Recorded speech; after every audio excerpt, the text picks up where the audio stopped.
एक ऐसा नाम है जो अपने आप में प्रेरणा है, परंतु कुछ लोग यह नाम सुनते ही भड़क जाते हैं, खौलने लग जाते हैं और कुछ एकदम शांत हो जाते हैं, एक ब्लिस की स्थिति में पहुंच जाते हैं। मैं भारतीय परंपरा और भारतीय संस्कृति का छात्र हूं, इसीलिए मेरा सिद्धांत भी वही है जो संत कबीर का था। जाति ना पूछो साधु की, पूछ लीजिए ज्ञान, मोल करो तलवार का, पड़ा रहन दो म्यान। ओशो क्या थे, कैसे थे, कितने अनैतिक या नैतिक थे, कितने सही या गलत थे? अगर हम इन मामूली सवालों में उलझ गए तो हमारा बहुत बड़ा नुकसान हो जाएगा। अगर हम अपने हाथ कंकड़ पत्थर से भर लेंगे तो हीरे जवाहरात के लिए उनमें जगह नहीं बचेगी जो ओशो की बातों में चमकते हैं। ओशो अपनी बातें अधिकतर कहानियों के माध्यम से समझाते थे, बड़ी सीधी, सच्ची, सरल पर गहरी छाप छोड़ने वाली कहानियां। नमस्कार, मैं प्रशांत भारद्वाज आप सभी का अभिनंदन करता हूं PYM चैनल में। मेरे मन में एक दुविधा थी कि आप में से कितने लोग ओशो की कहानियां सुनना चाहेंगे। इस दुविधा का कारण था कि ओशो के बारे में फैली हुई तमाम तरह की सच्ची और झूठी बातें। जी हाँ, हम में से बहुत सारे लोग ऐसे हैं जो ओशो को सिर्फ नेटफ्लिक्स के माध्यम से जानते हैं, उस पर दिखाई गई सीरीज के माध्यम से जानते हैं जिसका नाम वाइल्ड वाइल्ड कंट्री है। उससे ज़्यादा कुछ नहीं जानते। इंसान का दिमाग बड़े बड़े खेल खेलता है, उसे जीवन में ड्रामा चाहिए। ओशो की जिंदगी में वह ड्रामा भरपूर था। तो हमने क्या किया, हम उनकी कंट्रोवर्सी भरे जीवन पर ठहर गए। यदि हम विवादों के शहर से थोड़ा आगे बढ़ पाते तो हमें आध्यात्म की पहाड़ियाँ और ज्ञान के वो घने जंगल मिल जाते, जिंदगी जीने के ऐसे ऐसे सूत्र मिल जाते जो हमारी सोच को रातों रात बदलते थे। और अगर सोच बदल गई तो पूरा जीवन बदल जाता है, पूरा समाज बदल जाता है। आप सोच रहे होंगे तो क्यों सुने हम ओशो को, रीजन क्या है? इस क्यों का जवाब मैं आपको दूंगा, लेकिन वह जवाब एक सवाल में छुपा है। एक जिंदगी में आपने कितनी किताबें पढ़ सकते हैं? सोच कर बताइए। एक नंबर तय कीजिए, एक संख्या तय कीजिए। 200 किताबें, 400 किताबें, अगर बहुत से बहुत अध्येता हुए तो 600। चलिए मान लिया आपने 1000 किताबें पढ़ी हैं, परंतु ओशो ने अपनी जिंदगी में 1 लाख से ज्यादा किताबें पढ़ी थी। जब आप ओशो को सुनते हैं तो आप 1 लाख किताबों का निचोड़ सुन रहे होते हैं जो प्राइसलेस है। मेरी दुविधा की थी कि मैं ओशो के ऊपर एपिसोड बनाऊं या नहीं बनाऊं।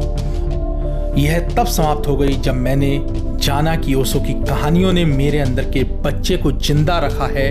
वह चीज जिसने मुझे एक बेहतर इंसान बनाने का प्रयास किया, उसे मैं आपके साथ बांटना चाहता था और यह मैं जरूर करूंगा, अवश्य करूंगा।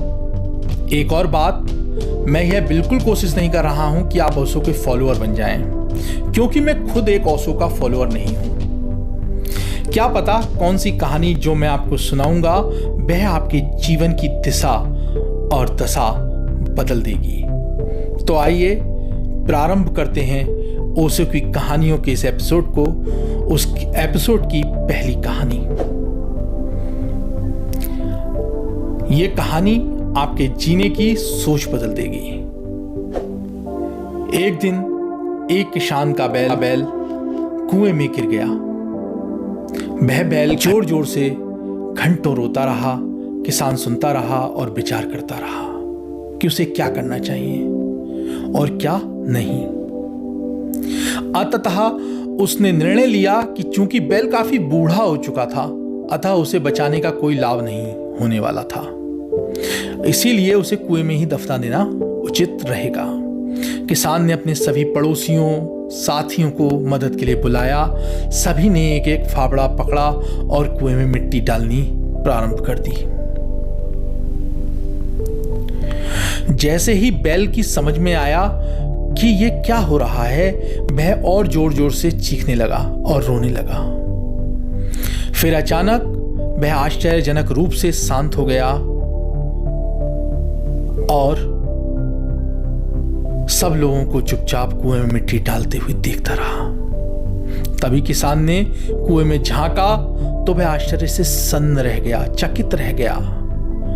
अपनी पीठ पर पड़ने वाली फावड़े की हर मिट्टी के साथ वह बैल एक आश्चर्यजनक बात कर रहा था, हरकत कर रहा था। वह हिल हिलकर उस मिट्टी को नीचे गिरा देता और फिर एक एक कदम बढ़ाकर उस पर चढ़ जाता,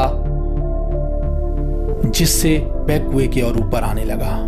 जैसे जैसे किसान तथा उसके पड़ोसी उस फावड़ों से मिट्टी गिराते, वैसे वैसे वह हिल हिलकर उस मिट्टी को गिरा देता और एक एक सीढ़ी बनाकर ऊपर चढ़ता आता। जल्दी सब आश्चर्यचकित हो गए कि वह बैल कुएं के किनारे तक पहुंच गया और फिर कूदकर भाग गया। ध्यान रखें, आपके जीवन में भी बहुत तरह से मिट्टी फेंकी जाएगी, बहुत तरह से गंदगी आप पर गिरेगी, जैसे कि आपको आगे बढ़ने से रोकने के लिए कोई बेकार में ही आपकी आलोचना करेगा, कोई आपको बेकार में ही काम ना करने वाला कहेगा, कोई कुछ, कोई आपकी सफलता से ईर्ष्या करेगा, कोई आपको बेकार में ही भला बुरा कहेगा।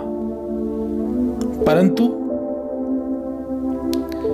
कोई आपसे आगे निकलने के लिए ऐसे ऐसे रास्ते भी अपना लेगा जो आपके आदर्शों के विरुद्ध होंगे।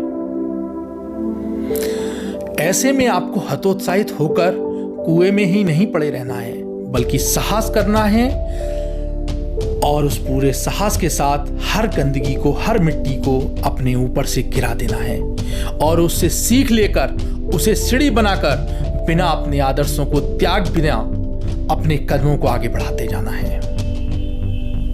सकारात्मक रहें, सकारात्मक जिएं। इस कहानी से हमें शिक्षा मिलती है। इस संसार में तरह तरह के लोग मिलेंगे, उनसे हमें इसी प्रकार से, इसी बैल की तरह पेश आना है।